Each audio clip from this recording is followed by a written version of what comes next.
High, আমি পূজা। আজকে আবারও তোমাদের সাথে আমার পুরো দিনটা শেয়ার করলাম। সকাল থেকে আজকে প্রচণ্ড পরিমাণে বৃষ্টি হচ্ছিল, আর বৃষ্টি তো আমার দারুণ লাগে। বৃষ্টি হলে কেন জানি না আমার সেদিনের এনার্জিটাই বেড়ে যায়।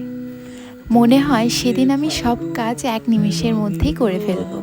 এই দেখো, সকালে ভিজে ভিজে বৃষ্টিতে স্নান করে নিলাম। বৃষ্টিতে ভিজতে আমার বরাবরই ভালো লাগে। স্নান সেরে প্রতিদিনের মতো স্কিন কেয়ারটাও করলাম।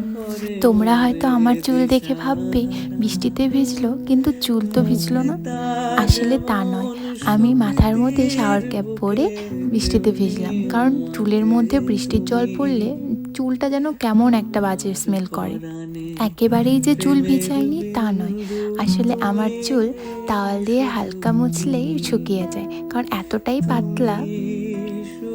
প্রতিদিনের মতো স্নান সেরে আগে পুজো কমপ্লিট করলাম। আর এই যে আমাদের গোপুসোনারা, কাল ঠাকুরের জন্য একটু লাড্ডু নিয়ে এসেছিলাম, সেটা দিয়েই আজকে পুজো দিলাম। পুজো দিলে না আমার মনটা যেন অনেক ভালো হয়ে যায়। আর সকাল সকাল উঠে স্নান সেরে আগে পুজোটা দিয়ে নিলে মনে হয় অনেকটা কাজ হয়ে গেছে। আর এই যে প্রসাদটাও খেয়ে নিলাম।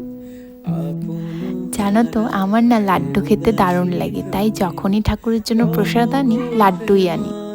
তারপর নিজের জন্য একটু ব্রেকফাস্ট বানিয়ে নিলাম, ডিম টোস্ট।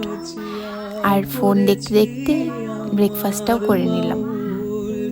যেহেতু আজকে ক্লাস নেই, কিন্তু একজন স্টুডেন্ট আসবে একটু প্র্যাকটিস করতে। ও আগের দিন আসেনি, তো ও বললো আজকে একটু আসবে, প্র্যাকটিস করে যাবে। আমি বললাম ঠিক আছে আয়। ওই হেয়ার স্টাইলটা প্র্যাকটিস করছিল। তারপর ও চলে যাওয়ার পরে আমি আমার এই ড্রেসিং টেবিলের নিচের ড্রয়ার থেকে এত জিনিস বের করলাম, সব অগোছালো হয়েছিল, সবটা গুছালাম। তারপরে আজকে দিনটা শেষ হলো।